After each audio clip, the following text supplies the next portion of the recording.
আছে যে একজন ব্যক্তি দেশটাকে উন্নয়ন করবে, যেমন একটা হাল দেখবে। আমরা এখন বর্তমান সরকারে যারা আছেন, আগে সরকারে যাচ্ছে, ভবিষ্যতে আসবে, এমন লোককে আমরা পাবো না কোথাও থেকে একটা খুঁজে যে আমাদের দেশটাকে উন্নয়নের যাবে। সারা বিশ্বে আমাদের দেশে আসবে। আমাদের দেশে প্রথম একটা সাগর আছে বে অফ বেঙ্গল। এই বেঙ্গলে কি আমরা বিদেশি পর্যটককে আকর্ষণ করতে পারি না ভাই? এই সাগরটার মধ্যে আমরা একটা জিনিস দেখতে চাই, একটা বোতল নেই, একটা পলিথিন নেই, একটা টিস্যু পেপার নেই, একটা সিগারেটের এসটা পর্যন্ত কেউ ফেলে না। এমনকি আসলাম আমরা যে শিপে এখন দাঁড়িয়ে আছি, এই শিপটা কিন্তু পর্যটক ছাড়া কিন্তু এই শিপ অচল। আমি দেশের উদ্দেশ্যে বলতে চাই, দেশটাকে আগামীতে সকলেই মিলে ভালোভাবে আমরা যেন গুছিয়ে বাংলাদেশকে এগিয়ে নিয়ে যেতে পারি। দেশের বাইরে না গেলে দেশ সম্পর্কে ধারণা পাওয়া যায় না। আমরা কোন দেশে বাস করছি, আমাদের দেশটুকু কেমন, তা থাইল্যান্ডে যখন গেলাম, থাইল্যান্ডে একটা নদীতে যখন ভ্রমণ করতেছিলাম, সেই মুহূর্তে বুঝতে পারলাম যে আমাদের দেশের নদীগুলো কেমন আর থাইল্যান্ডের নদীগুলো কেমন। সেই চিত্রগুলো আপনাদের সামনে তুলে ধরার আমি চেষ্টা করছি মাত্র। এই পর্বটি হচ্ছে আমার থাইল্যান্ড ভিজিটের 14তম পর্ব।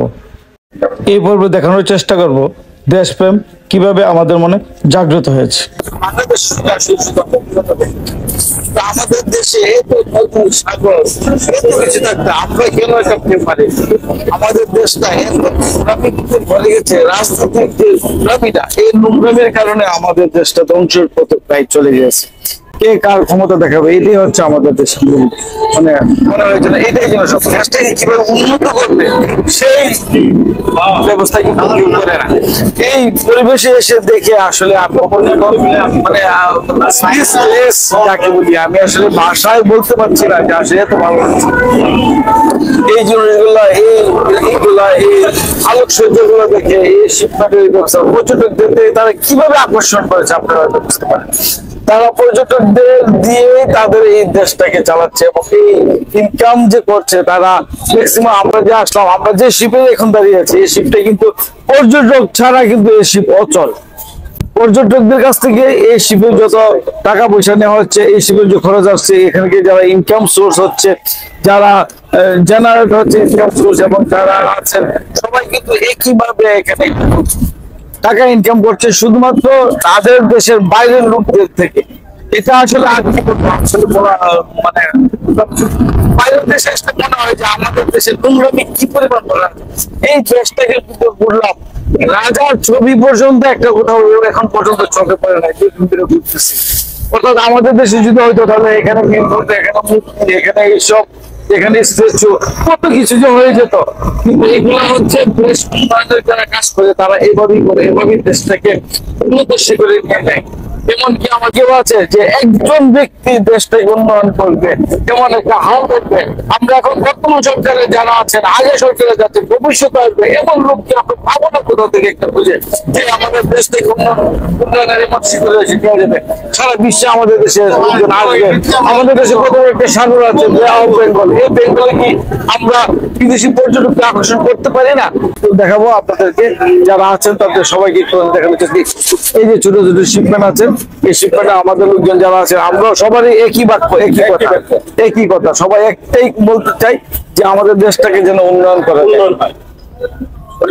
জি ভাই, তবে আপনার সবকিছু অনেক ভালো লাগছে। আশা করি সামনে আরো ভালোভাবে আপনি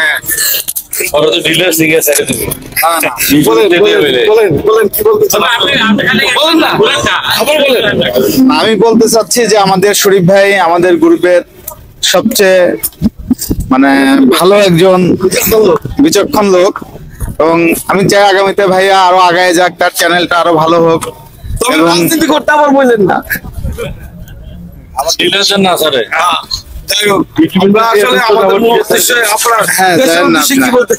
আমি দেশের উদ্দেশ্যে বলতে চাই, দেশটাকে আগামীতে সকলেই মিলে ভালোভাবে আমরা যেন গুছিয়ে বাংলাদেশকে এগিয়ে নিয়ে যেতে পারি, এই আশা ব্যক্ত করে আমি শেষ করছি। কিছু বলতে চান? হবে না, হ্যাঁ। আমরা চাই আমরা সকলে মিলে আপনারা সবাই মিলে যদি দেশটাকে আরো সুন্দরভাবে সাজাই, সবকিছু ডিসিপ্লিনের ভিতরে নিয়ে আসি, তাহলে সবকিছু সম্ভব। আসলে সরকারের পক্ষে একা সম্ভব না, আমাদেরও এটা বাস্তবায়ন করতে হবে। আমাদেরকে এই উদ্যোগটা নিতে হবে।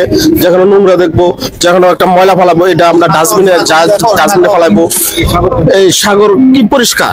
ধন্যবাদ ভাই। এই সাগরটার মধ্যে আমরা একটা জিনিস দেখতে চাই, একটা বোতল নেই, একটা পলিথিন নেই, একটা টিস্যু পেপার নেই, একটা সিগারেটের ধোঁয়াটা পর্যন্ত, এসটা পর্যন্ত কেউ ফেলে না, এমনটি আমাদের কাছে মনে হচ্ছে।